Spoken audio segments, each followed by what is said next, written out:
నమస్తే, welcome to our channel. నేను ఆదిత్య. ప్రకృతి వైపరీత్యంలో భాగంగా ప్రధానంగా వినిపిస్తున్న అంశం ఏదైనా ఉంది అంటే బుడమేరు. మరి అసలు ఈ బుడమేరు ప్రజల ఏడుపుకి ఎందుకంత కారణమైంది?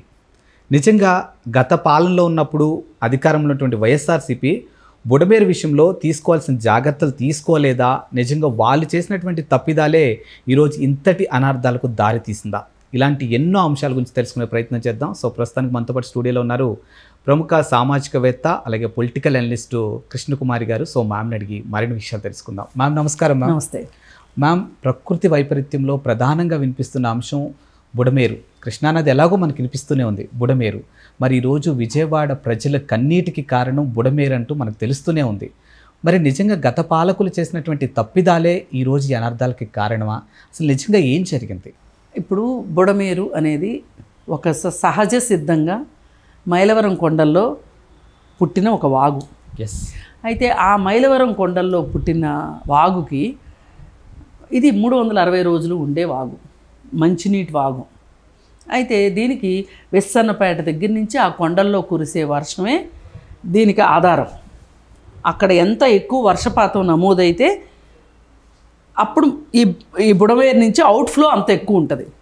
అయితే ఈ బుడమేరు ఎప్పటిదో అంటే బ్రిటిష్ కాలానికంటే ముందు నుంచినే ఎప్పటిదో దీని చరిత్ర.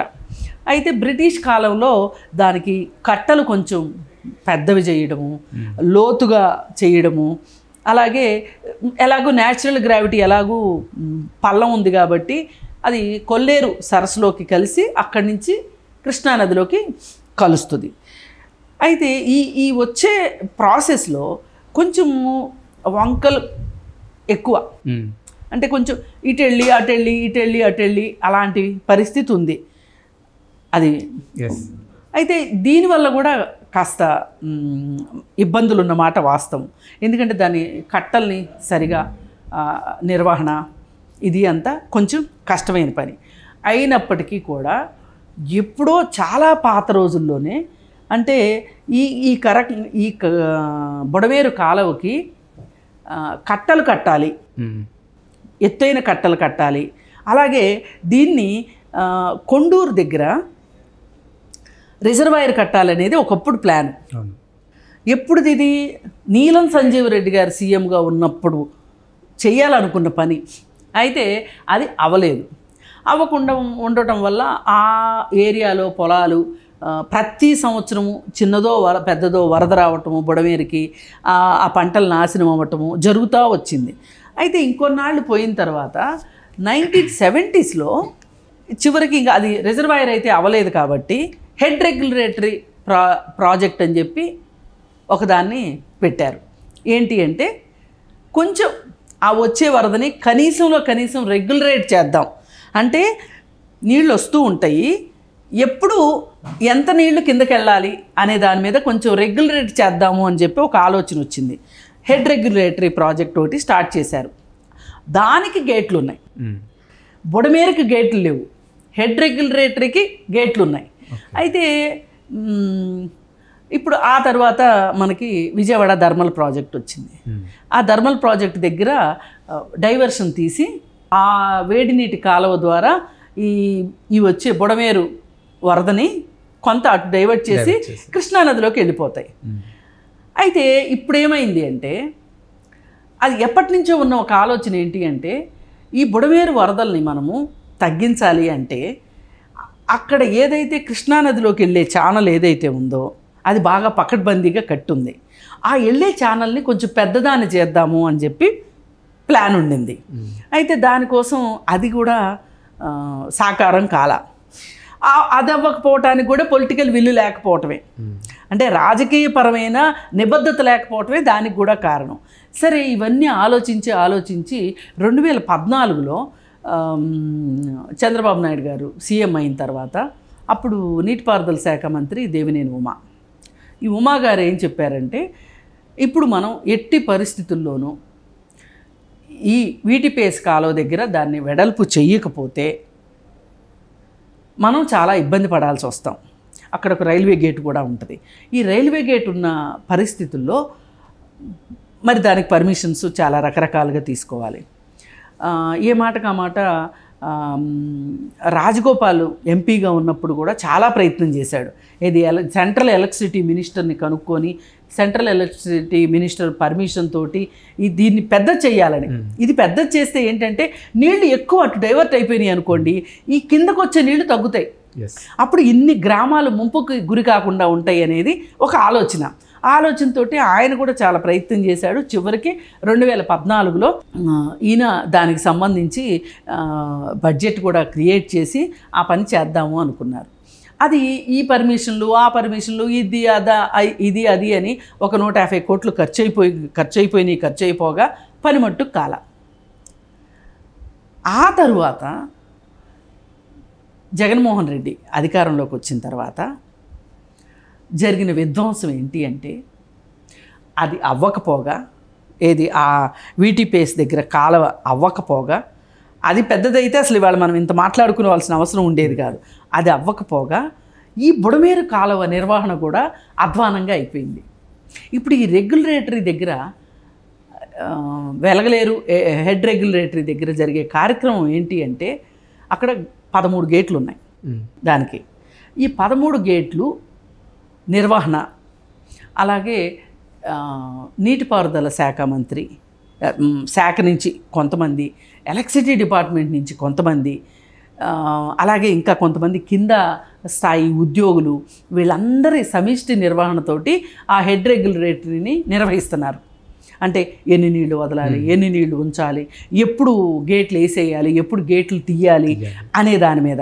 అలాగే ఇప్పుడు నీటి ప్రవాహం తెలియటం కోసం కాలువలెమ్మట లష్కర్స్ అని ఉంటారు.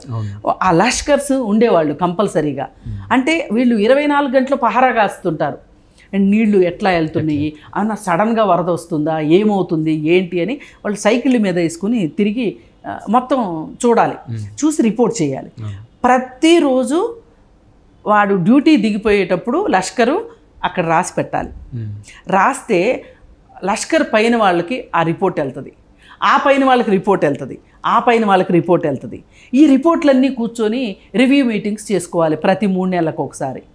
అలాగే ఇప్పుడు ఇవన్నీ ఇనప సామాగ్రివి, ఈ గేట్లు ఇవన్నీ.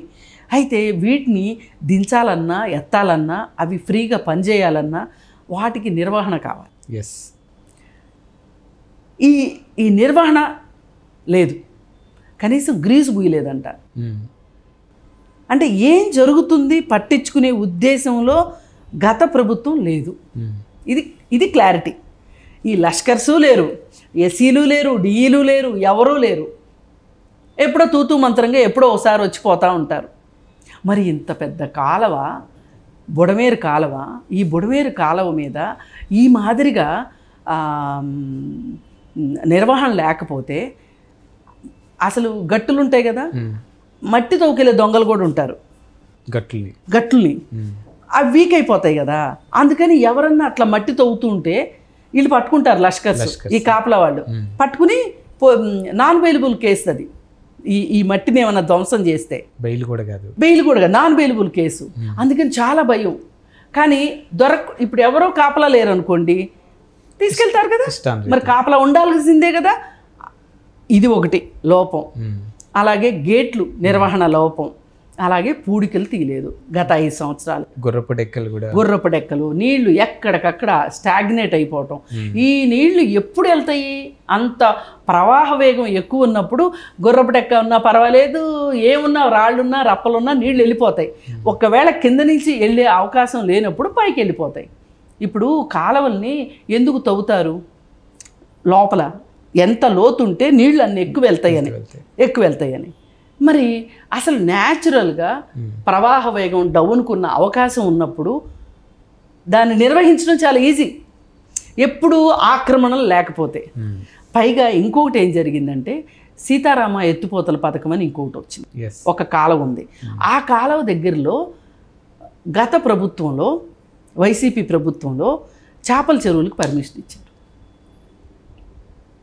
ఈ చేపల చెరువుల వల్ల అసలు ఇప్పుడు ఆ చేపల చెరువుల వాళ్ళే ఎక్కడ గోదావరి జిల్లాల నుంచి వచ్చి లోకల్గా ఎకరానికి 50,000 కౌలిచ్చి చేపల చెరువులు తవ్వించారు.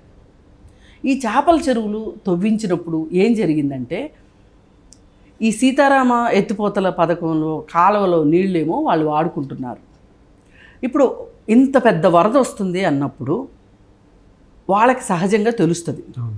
వాళ్ళు ఏం చేశారు, వాళ్ళ వైపుకి ఏమైనా నీళ్ళు వస్తాయేమోనని చెప్పి చెరువులకి గండ్లు కొట్టేశారు. వాళ్ళ చెరువులు దెబ్బతినకుండా ఉండటం కోసం గండ్లు కొట్టారు. ఇప్పుడు ఇంకా గమ్మత్తు ఏంటంటే వాళ్ళు ప్రైవేటు వాళ్ళు, చేపల చెరువులు వాళ్ళు, వాళ్ళ చెరువులకి గండ్లు పడ్డాయి. ఎక్కడ గవర్నమెంట్ చెరువులకి గండ్లు పడ్డాయి. బుడమేరు గవర్నమెంట్ది, ఏలపోలు చెరువు, కౌలూరు చెరువు, జీకొండూరు చెరువు, మొత్తం 17 చెరువులకి గండ్లు పడ్డాయి ఆ ప్రవాహ వేగానికి. కానీ చేపల చెరువులు మట్టుకు నిక్షేపంగా ఉన్నాయి. దీన్ని బట్టి మనం అర్థం చేసుకోవచ్చు వాళ్ళు ఎంత జాగ్రత్తగా ఉన్నారో. పైగా ఈ చేపల చెరువులు ఇక్కడ పెట్టడానికి వీల్లేదు అని దీనికి ఫిషరీస్ డిపార్ట్మెంటు ఎన్ఓసి ఇవ్వాలి, ఇక్కడ పెట్టుకోవచ్చు అని. అలాగే పొల్యూషన్ కంట్రోల్ బోర్డు వాళ్ళు ఇవ్వాలి, పర్యావరణ అనుమతులు కావాలి, అలాగే ఇరిగేషన్ అనుమతులు కావాలి. ఇన్ని అనుమతులు చకా చకా చకా చకా వచ్చేస్తున్నాయి వాళ్ళకి. ఆ ఊర్లలో ఉన్న రైతులు మాత్రం ఇవి వద్దు అని చెప్తున్నారు. వీళ్ళు గవర్నమెంట్ దగ్గర ఎక్కడికన్నా అప్లికేషన్ ఇవ్వడానికి వెళ్తే ఆ అప్లికేషన్లు డైరెక్ట్గా చేపల చెరువులో యజమానుల దగ్గరికే వచ్చేస్తున్నాయి.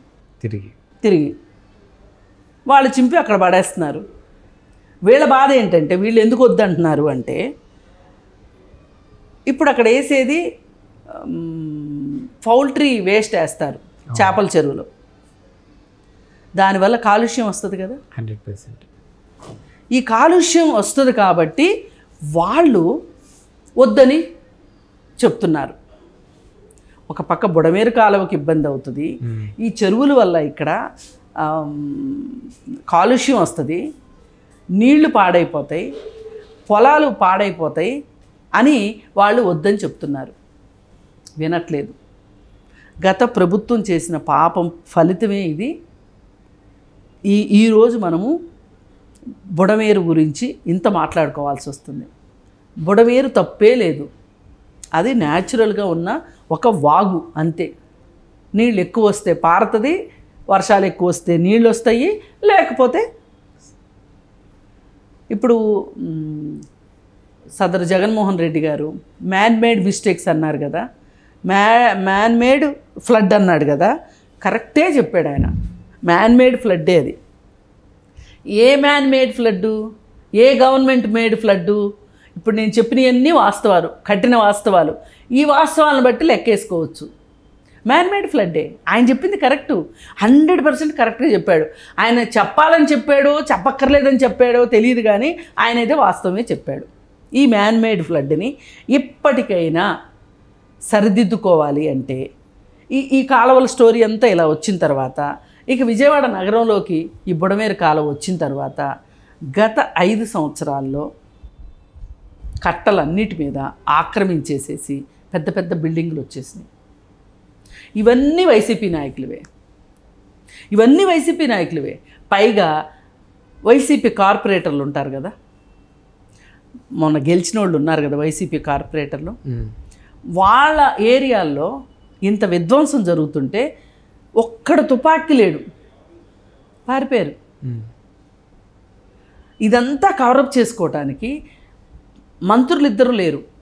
గత ప్రభుత్వంలో నీటిపారుదల శాఖ మంత్రులు ఇద్దరూ అడ్రస్ లేరు. వాళ్ళు ఎక్కడున్నారో ఎవరికీ తెలియదు.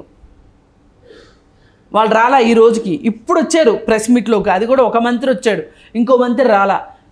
చంద్రబాబు నాయుడు గురించి అందరూ మంచిగా చెప్పుకుంటున్నారు కాబట్టి అందరు మీడియా అంతా, సోషల్ మీడియా కావచ్చు, నేషనల్ మీడియా కావచ్చు, అందరూ గొప్పగా చెప్తున్నారు కాబట్టి బాగా చేస్తున్నాడు, ఈ వయసులో బాగా చేస్తున్నాడు అంటున్నారు, సహాయ కార్యక్రమాలు బాగా జరుగుతున్నాయి అంటున్నారు అని చెప్పి ఎక్కడ వీళ్ళకి మంచి పేరు వచ్చేస్తుందని చెప్పి ఇప్పుడు వాళ్ళు వచ్చి ఫేస్ సేవింగ్ కోసం మీడియాలోకి వచ్చి మాట్లాడుతున్నారు. అంతేగాని ఒక్కళ్ళు మాట్లాడిన వాళ్ళు లేరు, కార్పొరేటర్లతో సహా. కార్పొరేటర్లదే కదా ఆ పాపం, ఆ స్థానిక ఎమ్మెల్యేలదే కదా ఆ పాపం.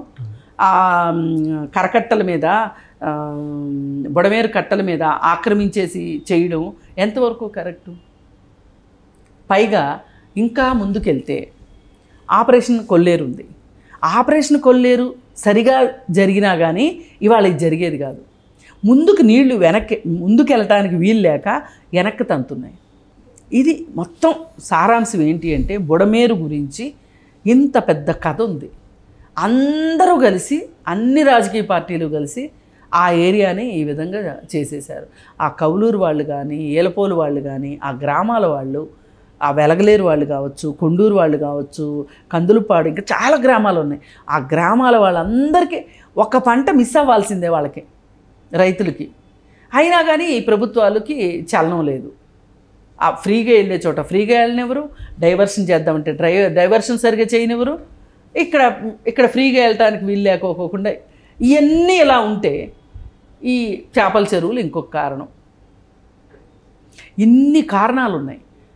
పాపం బుడమేరుని దుఃఖదాయిని అనుకునే కన్నా అందరూ కలిసి వాళ్ళ బుడమేరుని ఒక దోషిగా నుంచోబెట్టారు సమాజం ముందు. కానీ అసలు దోషులు మాత్రం రాజకీయ నాయకులే. రాజకీయ నాయకులు ఆడిన ఆటలో బుడమేరు బలైంది, ఆ ప్రజలు బలయ్యారు ఇప్పుడు.